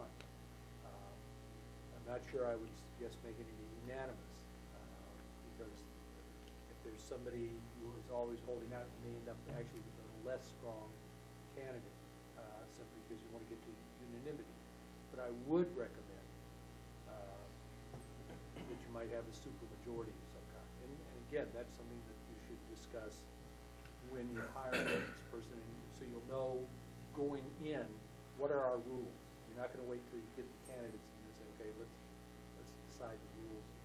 Like And- each of these, I'm sorry to interrupt, but each of these organizations help walk us through that process to see what we Yeah. think is gonna help us Yeah, do but best. they would not be making the decision on it. Right. They would, at They best, help us. they would be saying, choose from among these 5 or 6 people. Well, what I was thinking is, if they choose, let's say, we get 5 or 6 people in, to go, I was kind of thinking about having somebody on the council interview them and see if they like them or whatever, then the whole council could do the whole, Yeah, I think at one point I had talked with a couple of people, I know Dylan, and I can't remember who all, but maybe a selection committee of some sort that includes a couple of council members and a couple of community members as one of those steps in narrowing down the pool. Just to take advantage of the broader expertise outside the council. Yeah, and I don't think there's anything wrong with that. But again, you want to, at the beginning of this, decide, how are you gonna pick that? Right. Are you going to say, well, let's get a couple of ex-councilors? Are you gonna say, let's get somebody who's never run for elected office before? Is it gonna be a 3-person, 2 councilors and 3 other people? I mean, you Right. need to make that decision early on and then look for them. And I think the other thing to keep in mind, from the standpoint of anyone who's applying for this job, is that you want to have the process be one that is fairly straightforward. If somebody applies knowing that there's a 6-step procedure, I mean, that's fine. I mean, if that's spelled out and they say, okay, that's the risk I'm gonna take. It's gonna take 6 steps, and then there's nothing wrong with that. But if somebody applies thinking it's a 2-step procedure and it turns into 6, they're gonna be frustrated with you, and that's gonna show up in how you do your actual hiring as well. Right. So you think There's, I want to say, the realities of travel can be an issue too. If somebody applies here from New Hampshire or New York, saying they have to drive all the way over here, they don't want to come over here half a dozen times to get Right. jerked around and told, hey, sorry, get out of here. We want to be reasonable with our time demands on the person and all the candidates. You don't want to bring in too many people for too many interviews. And you wanna be reasonable on your own time. I mean, this is going to be, this is gonna be a time-consuming effort. When we hired, your father, the screening group was, very informal. We didn't use MMA or anyone else, but we had a screening group. I was part of that. And interestingly, had not included Kurt in my list of people who should have interviewed, but I don't know, good or bad. We, but, you know, we made copies of the resumes and everything, and the members of the board of selectmen who were, and I was not at the time, who were involved had a committee, and I remember that there were just meeting after meeting after meeting, trying to whittle the list down. And I think that, you know, there was some feeling that maybe the Iron Wheel search committee or search firm would have helped, but I don't know. However you do it, you know, you're going to get, the questions will arise, and somebody's going to apply for the job and want to keep it confidential because they don't want their employer, especially if they work for another town, knowing that they've applied until and unless they're a finalist. And that's not an unreasonable request for somebody in the public sector to make. And again, it's something you need to, you know, decide, because if somebody says, I don't want everyone knowing I've applied for this job unless I'm a finalist, if you're looking at the non-finalist pool, it means that you've got to remember too, you can't be going and telling somebody, oh yeah, we looked at Mike Houston's resume, and, you know, I have somebody call, you know, the town council and wherever I'm working and say, gee, what do you think of this guy? And then when I'm not even a finalist, that's a bad thing.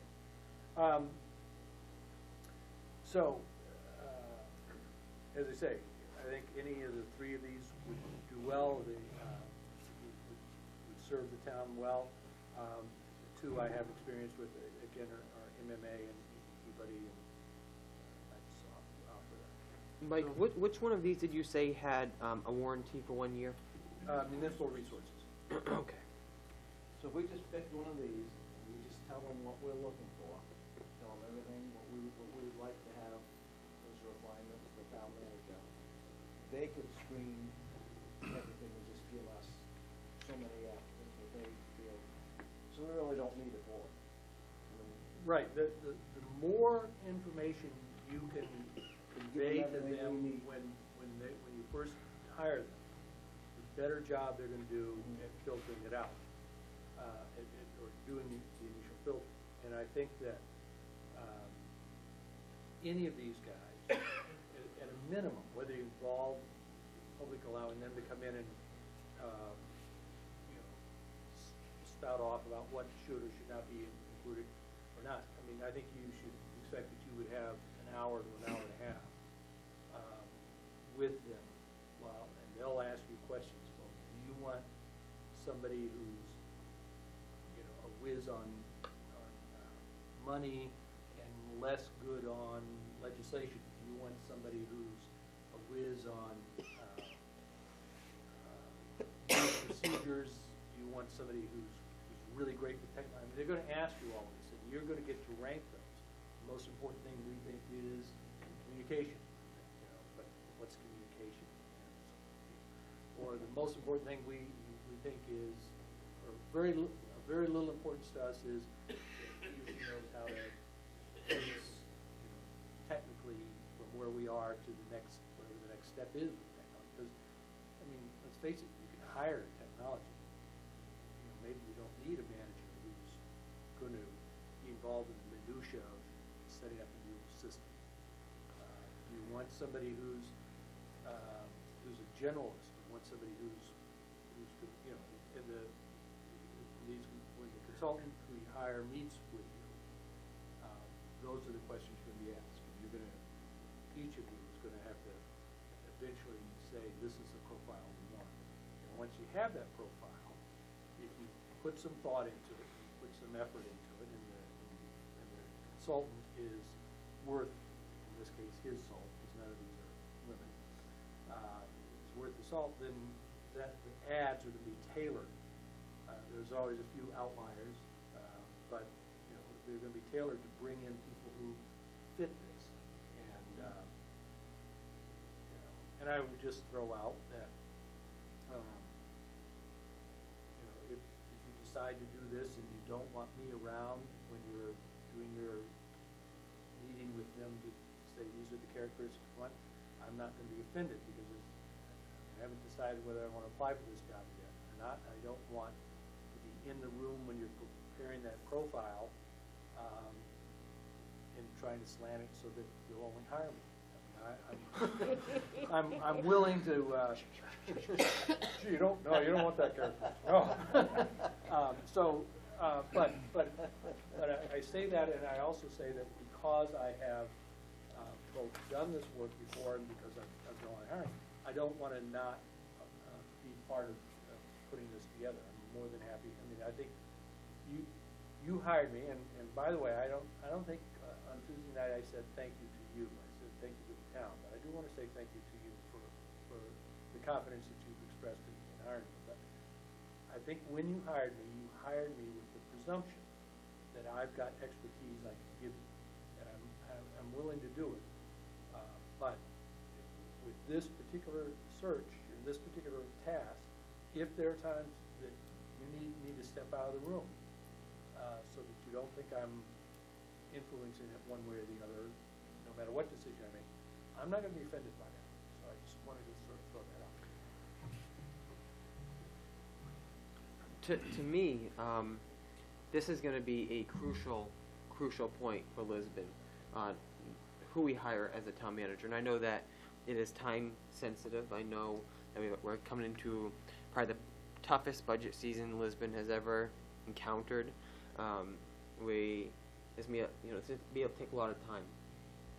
And I'll just say from the beginning that I really want to be hands-on with this search for a new manager. If we need a counselor or counselors, I would definitely volunteer to be on a committee for a search for a new manager, just putting that out there. But my other piece is I spent a lot of time reading through all three of these proposals, and I didn't really see a big difference between any of them. And I know from working that you can make anything look good on paper. But being a person that does interviews, sometimes when they come in, it's a different story. And I would like to see a representative from each of these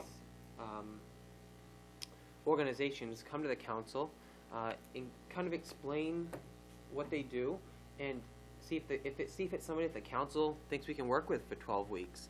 I know this is a time-sensitive matter, and we want to vote on this and hire somebody.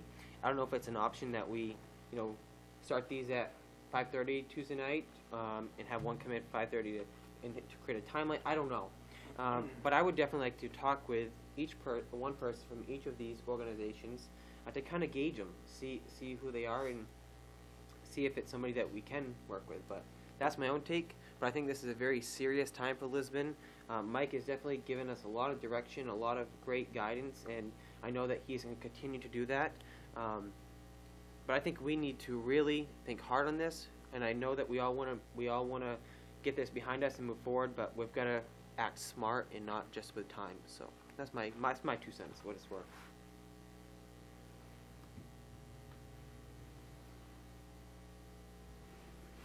I'll give my 2 cents. I'll vote on whatever committee, I don't want to be on a committee to hire. I'll meet him and shake his hand, and I'll go with what the committee recommends. But We as a council should meet with whoever like the top 2 or 3 candidates Right, are. we Then, will, yeah. The committee comes back and say, okay, these are like the 3 people that we think, how do the rest of you think about these people? And now, we'll go tour the town with them and see what they think. And, I think we can definitely, talking about a committee, I think once we hire one of these organizations, we can have a meeting like this and pick their brain, because I know that I said to Mike today, I feel like I'm throwing a dart with blindfolds on. I don't know this. I'm not an expert in this. I've never done this before.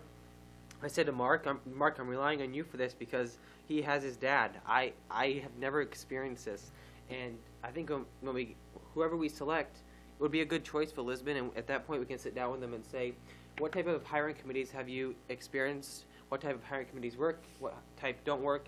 And then we can create something. But until we talk with any of these guys or we hire one, I don't think that we should try to presume of how we're gonna have a hiring committee because maybe they're like, no, I don't want a hiring committee like that. That doesn't work.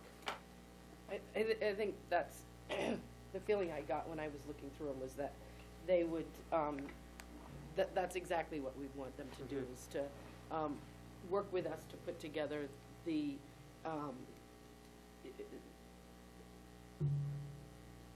group or the process. I guess the process is what will the lineup of this process be?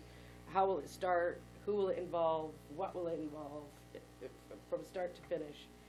It's my understanding from looking at all three of the proposals that they fully Yes.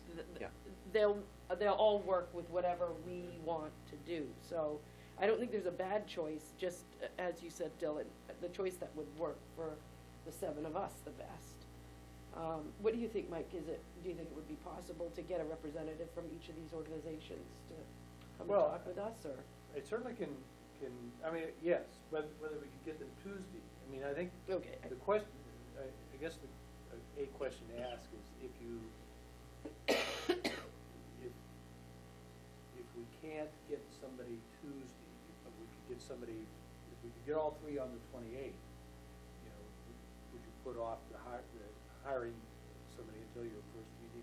I think we should. I would. I would do it. I think that if it costs us 2 weeks, it costs us 2 weeks. I mean, we have to time this in a way to not try to change managers in the middle of budget season. I think, we don't want to have, you prepare a budget and then somebody new comes in and tries to, defend it would not work. My budget, maybe you'll want to do that. Right. So I think at this point, we're in a time where it's going to be, we have the time to take a couple weeks extra if we have to try to get somebody right, do the job correctly and not rush through it and just take whoever the first person that we get to the dance and marry that person is not the best way to do it.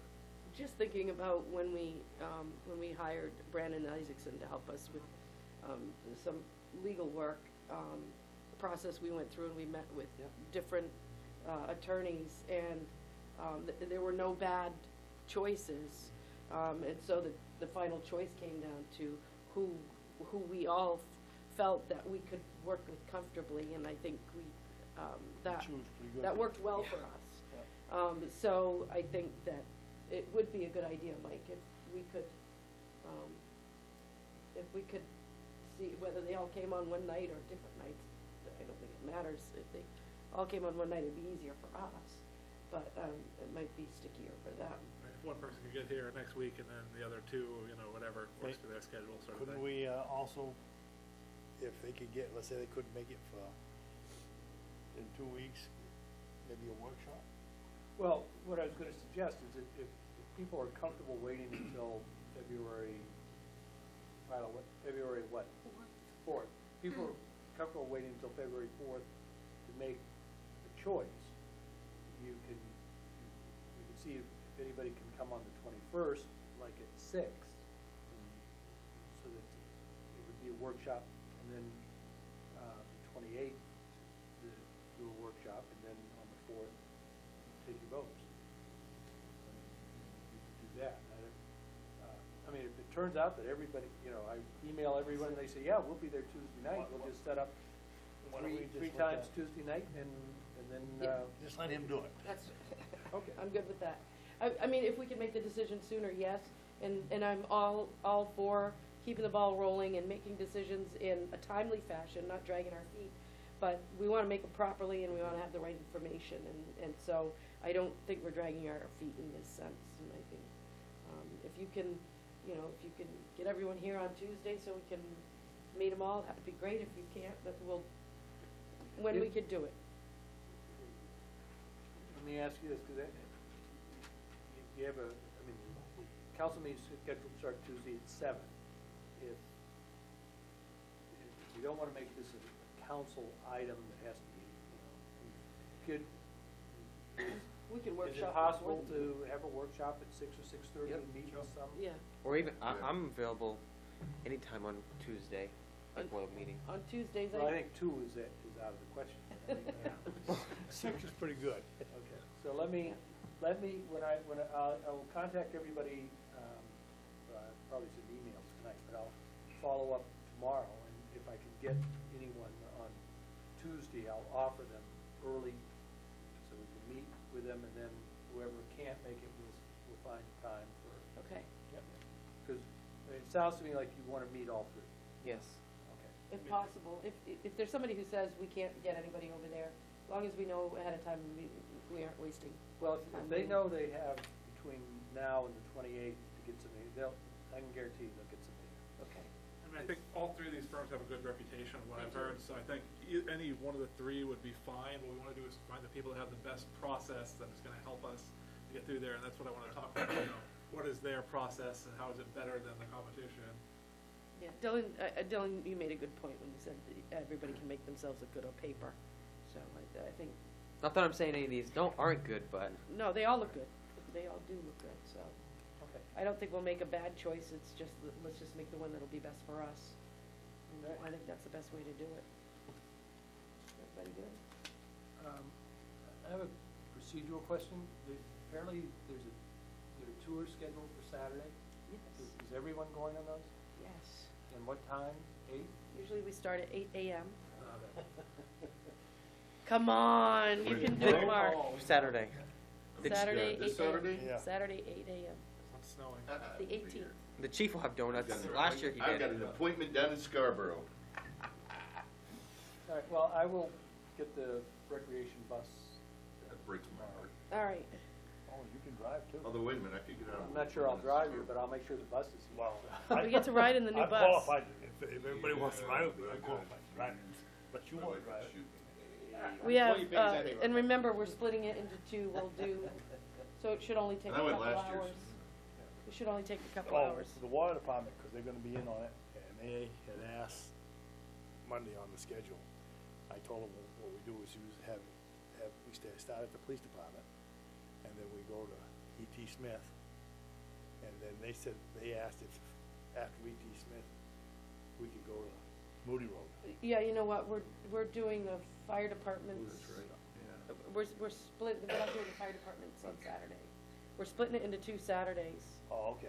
And we're not doing the fire departments, so we can do Okay. it at any point along the way. Then we'll go from here, then we'll go to Moody Road, and then to Borough, Yeah, Beaver Park, And then we back Yeah. down. have library. and then we need to Well, go, that's up at this Yeah, end. then we because go the down. Chief Gallipo and Ryan Layton are not available this Saturday, so then a weekend in February, we're gonna do those ones, Mhm. so we can get Well, them out of the why- way. Well, okay. It's I think, a yeah, holiday weekend Yeah, for other people, so. Ryan That's hardly true, ever it went. is. He usually has buttons at the Public Works, and then the other one at the, Yeah, we're gonna make sure he's with us this year, so. oh, okay. Yeah. And then last but not least, you may have noticed, those of you who are looking that way, that there are, your name tags are up differently. And this is my suggestion. I'm uncomfortable sitting and looking like I'm a member of the council. And back in the day, when I was a selectman, we had staff, and Twyla remembers this because we had staff sat at the side, I mean, and they all sat together. Twyla, Kurt, and then whoever else we would bring in, I mean, they would be there, and then the selectmen would sit. Now, when I was chairman, I actually sat all the way over on the side because I wanted to be next to the staff, so I could, when things got signed, we could do it. But, so my suggestion is that, and Twyla's happy with this too, I don't want you to, think that I'm just usurping everything, but my suggestion is we put Twyla here, and I would be here in the blank spot, although I'm told I'm getting the name tag. And then what we did was we just sort of moved everyone down, leaving, of course, the chair and the vice chair the same. But if you don't like, first off, if you don't like this and you want me back here, and you're the boss, I'll do that. But, or if you don't like where you're sitting because you want to sit next to somebody else, I mean, we could do that. But we thought, from the standpoint of, I mean, citizens who come here every day, or every meeting, are gonna know that the person sitting here, if it's me, isn't really the council, but it just struck me that it broke up the continuity. And the other reason to put the staff over here is the way the camera works is, you know, the elected officials are gonna be the That's why ones I who are like on. that, sir. Thank you very much. are on TV. That's why I like to sit beside you, but I don't go. Well, we can put you back here, Mr. Garrett. So if you don't object, this is how we're gonna set it up, you know, from now on, at least, you know, for a while. That chair all broken in. And see where we are, so. You can just wheel your chair around. Yeah. I don't have a problem with it, I think it makes perfect We'll sense. see how it works. Oh. You're in the same place. Yeah, really. Me We're in the too. same spot. What do you complain about, Lisa? You and Dylan are in the same spot. Yeah, I am True. too. Roger, you're right in camera view now. The only person, But I ain't Wait for him. I'm used to sitting next to Roger, I did it. Greg's in the. I've done it before, I can do it again. I Moving think it's all a the good way to the idea, other end. Mike. I think it's a good idea. Good job, Mike. All right, So that was all I had. It was just, it seems trivial, but on the other hand, I think that, you know, It it's. makes it comfortable for you, so that's good. And I just think that, you know, visitors, you know, it's gonna make it easier for them. Yeah, I think it makes it clear that it's our meeting too. We could do that, we could, just put you a know, chair every, back there. what we'll do is we'll Right in the corner. just Where put your I'm name sitting, tags up where in the random camera's order, going. you'll have to find the Yep. chair. The other You, without buddy. looking at the name tag. Yeah. I won't be able to talk so much. That's right. All right, if we're all set, Lisa, with, Yeah. I don't know if they have any questions, but with our new working rules, maybe we're gonna give that time at the end of the workshop for public, I'm not sure. no, we Everybody didn't but decide Larry. to do that in workshops, but I'd be willing to do it today, I think, because. No, I think we did in our, We did. We'll take in our meeting rules. Okay, well, I don't agree with it, but I'm willing to do it today, especially because it was No. a pretty intense session. And, I know, Mr. Fillmore is on the edge of his seat, so. No, I just sit long, you know, I have to move around and I get old like this, you know. Okay? Really, The Roger? only question I had was the gentleman who gave us the briefing on his NIMS. NIMS, whatever it is. That's Keith Ano, and he's the Lisbon Emergency Management Director. Got Keith, Yeah. but I didn't get his last name, Yeah. that's okay. And he's a volunteer. Huh? He's a volunteer. Just wanted to let you know. Nobody. They're trying to anticipate you, Yeah, Larry. yeah. I know, that's terrible, 'cause there's no predicting me, 'cause I don't know what I'm doing. Anyway, the question was, he said that they're having this classroom or classes for this. And my question was, can the public attend these classes? Because he said something about the more people you have qualified, that there's a benefit to grants or whatever. I'll ask him about that. You know what, the reason we're having a class is because public officials, elected officials, have to do that. And for that class, for the elected officials, it's different from the other kinds of NIMS courses. There are lots of different kinds of NIMS courses with different focus. So, you could ask Keith. He's very approachable, and you have his information. Yeah, and I'll inquire about what courses available to the public. And I think I did say the more people, but I meant the more elected officials, because this class we were talking about today is specifically for elected officials. Having said that, I can certainly get you a list of what classes are available to the general public, and we'll make that available. Yeah, that was, I just, Yeah. be involved in it. I would think that it would be very beneficial to have every department head included in these classes, just a thought. Well, and again, I just want to emphasize, the course we're talking about today is designed for, aimed at, and required of elected officials. There are courses that non-elected officials can take. When I was in Wells, I think I actually have like 8 of these courses because of the position I had. But this one tonight, I don't see why a non-elected official could, but it's not as if that's going to help the town. But, yeah. maybe we could, maybe if they got, this guy does everything very thorough. So after we get ours done, maybe you'll have one for the department heads, and that might be perfect for them to fit in. Absolutely, yeah, Dot had it. Another comment, question. On town manager search, my daughter and son-in-law live in Falmouth. They have, son and daughter, and grandkids in California. And they Skype.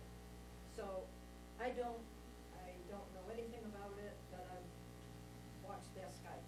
And in the town manager search, rather than limiting it to the top 5, maybe the top 10, and if travel and, availability is a problem, maybe you could Skype, say, the top 10 and then narrow it down from there. Just a thought, a suggestion. We can definitely check that out with the organizations with the different organizations.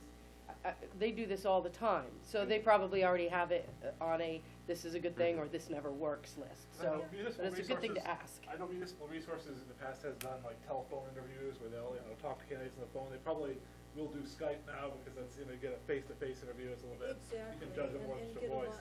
Yeah, so I mean, they probably would do that and they can work with us to use those technologies and stuff that are there.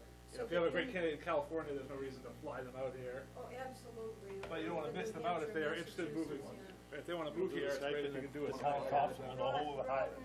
Absolutely, yeah. The only reason you can't bring in a great person from Ohio or Florida, wherever works. But to broaden your search. Okay. Are we set? I have my mark. All right, I know if I were in Thank the you. council who I. all right.